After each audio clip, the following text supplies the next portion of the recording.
ओम नमो भगवते वासुदेवाय।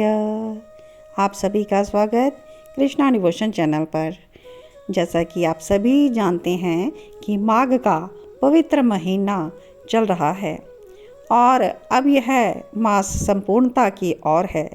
इस मास में व्रत और तप का बड़ा ही महत्व होता है और इस माह में अब शुक्ल पक्ष में आने वाली है एकादशी तिथि और इस तिथि को जया एकादशी कहते हैं। माघ मास की जो शुक्ल पक्ष की एकादशी तिथि है, इसका विशेष महत्व होता है। यह एकादशी बहुत ही पुण्यदायी है। कहते हैं कि इस एकादशी का व्रत करने से व्यक्ति नीच जोनी जैसे कि भूत प्रेत पिशाच की जोनी से भी मुक्त हो जाता है। पद्म पुराण और भविष्य पुराण इत्यादि में भी जया एकादशी के महत्व को बतलाया गया है और भगवान श्री कृष्ण युधिष्ठिर से जया एकादशी के महत्व के बारे में बताते हैं कि इस व्रत को करने से ब्रह्म हत्या जैसे पापों से भी मुक्ति मिल सकती है। माघ का महीना भगवान शिव की पूजा के लिए भी उत्तम माना जाता है। इसलिए जया एकादशी वाले दिन भगवान शिव के और भगवान विष्णु के दोनों के भक्त इस व्रत को करते हैं। तो आइए इस जया एकादशी, जो कि बहुत ही महत्वपूर्ण व्रत है और इस दिन भगवान विष्णु की पूजा करने से व्यक्ति के सभी दुख दूर हो जाते हैं, जानते हैं इस व्रत को करने की विधि। जया एकादशी व्रत के दिन आप ब्रह्म मुहूर्त में उठें और उठते ही सबसे पहले आपको तो नारायण श्री हरि का नाम स्मरण कर लेना है।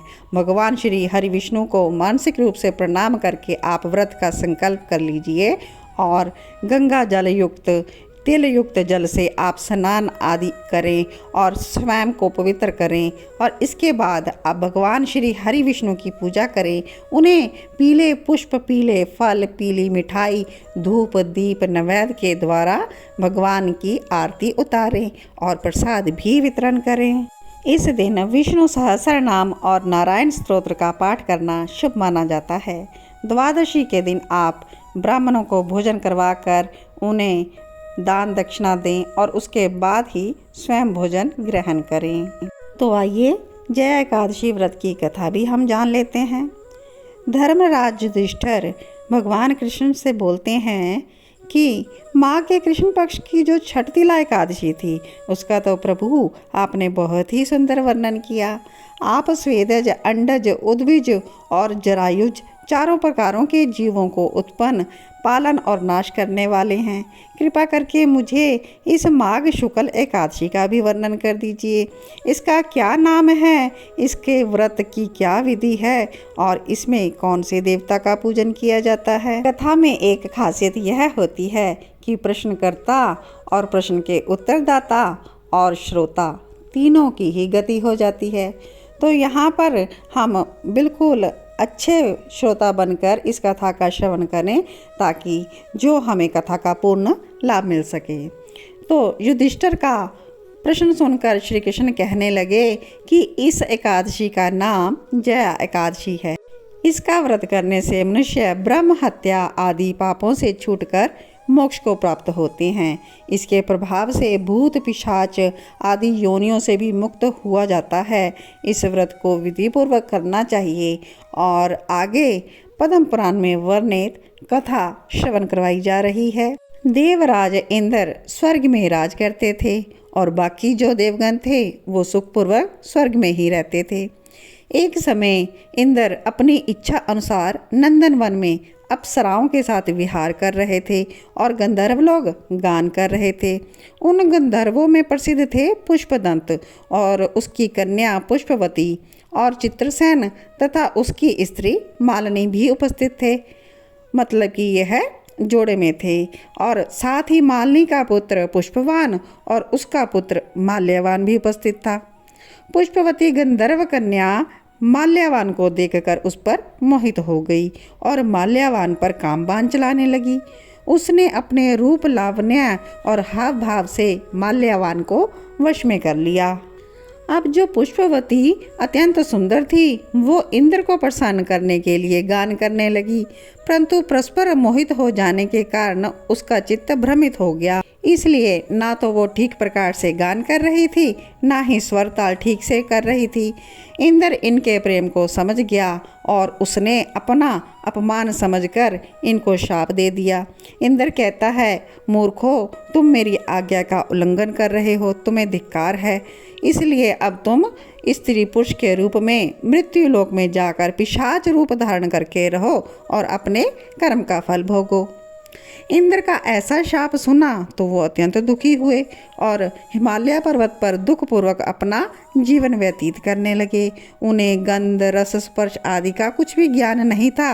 वहाँ उनको बहुत महान दुख मिल रहे थे। उनको तो एक क्षण के लिए निद्रा भी नहीं आती थी और अत्यंत वहाँ पर ठंड भी थी और उनके रोंगटे खड़े रहते थे और ठंड के मारे दांत भी बजते रहते थे। एक दिन पिशाच ने अपनी स्त्री से कहा कि पिछले जन्म में हमने कौन से पाप किए जो हमको यह दुखदायी पिशाच जोनी प्राप्त हो गई है। पिशाच जोनी से तो नरक के दुख सहना ही उत्तम है, इसलिए हमें कभी पाप नहीं करना चाहिए। इस प्रकार विचार करते हुए वह अपने दिन व्यतीत कर रहे थे। देव योग से तभी माघ मास में शुक्ल पक्ष की जया नामक एकादशी आ गई। तो उस दिन उन्होंने भोजन नहीं किया और कोई पापकर्म भी नहीं किया, केवल फल फूल खाकर दिन व्यतीत कर लिया और सायंकाल के समय महान दुख से पीपल के वृक्ष के नीचे बैठ गए। उस समय भगवान सूर्य अस्त हो रहे थे। रात को अत्यंत ठंड थी और शीत के मारे बहुत ही वो दोनों दुखी थे और मृतक के समान आपस में चिपटे हुए पड़े रहे। उस रात्रि भी उनको निद्रा नहीं आई। तो इस प्रकार से जया एकादशी के उपवास और रात्रि के जागरण से दूसरे दिन प्रभात जब हुई तो उनकी पिशाच जोनी छूट गई और वो फिर से अत्यंत सुंदर गंधर्व और अप्सरा की देह धारण कर सुंदर वस्त्र भूषणों से अलंकृत होकर स्वर्गलोक को प्रस्थान कर गए। उस समय आकाश में देवताओं ने उनकी स्तुति की, पुष्प वर्षा भी की और स्वर्गलोक में जाकर इन दोनों ने देवराज इंद्र को प्रणाम किया। इंद्र इनको पहले वाले रूप में देखकर बहुत ही आश्चर्यचकित हुआ और पूछने लगा कि तुमने पिशाच योनि से किस तरह से छुटकारा पा लिया है। तब माल्यवान बोले कि भगवान विष्णु की कृपा और जया एकादशी के व्रत के प्रभाव से हमारी पिशाच देह छूट गई है। तब इंद्र बोले कि भगवान की कृपा और एकादशी का व्रत करने से न केवल तुम्हारी पिशाच योनि छूट गई बल्कि हम सब लोग भी वंदनीय हो गए हैं। अब आप पुष्पवती के साथ जाकर विहार करो। तो इस प्रकार से भगवान श्री कृष्ण ने राजा युधिष्ठिर को जया एकादशी व्रत की कथा श्रवण करवाई। तो जो कोई भी मनुष्य इस एकादशी को व्रत को करता है, यज्ञ जप दान इत्यादि करता है, वो हजारों वर्षों तक स्वर्ग में वास करते हैं। तो ये तो थी एकादशी व्रत की कथा। लेकिन एकादशी व्रत की कथा से हमें जो main moral of the story है उसको भी ग्रहण करना चाहिए।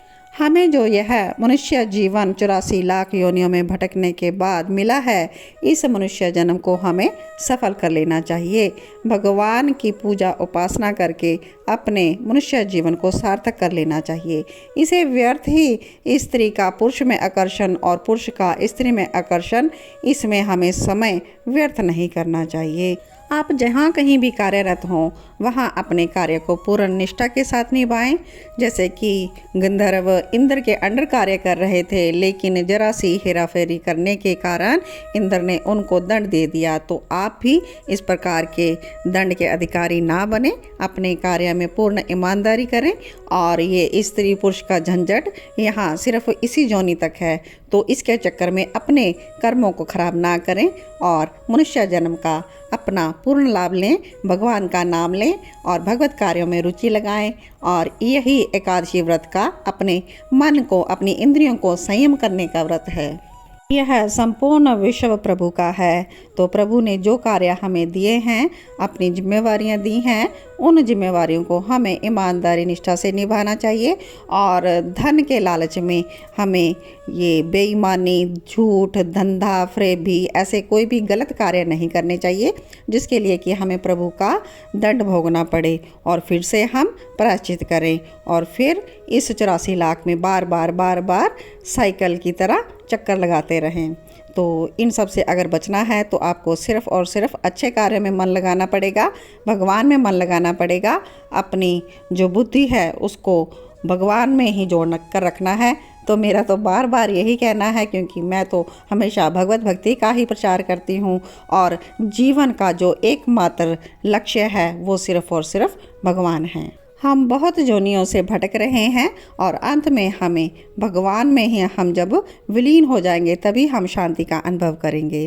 तो आज मेरा थोड़ा गला भी खराब था, तो अगर कहीं पर मेरी वाणी से आपको थोड़ा सा कष्ट हुआ हो तो उसके लिए मैं क्षमा प्रार्थना करूंगी। लेकिन मेरी सेवा है कि एकादशी का व्रत की कथा मुझे ज़रूर आप तक पहुंचाना है, इसलिए मुझे अपनी इसी खराब वाणी में आपको यह कथा देनी पड़ी। तो इन्हीं शब्दों के साथ आज के वीडियो को विश्राम देती हूँ। आप सभी के हृदय में विराजमान प्रिया प्रीतम को मेरा कोटि कोटि वंदन। ओम नमो भगवते वासुदेवाय।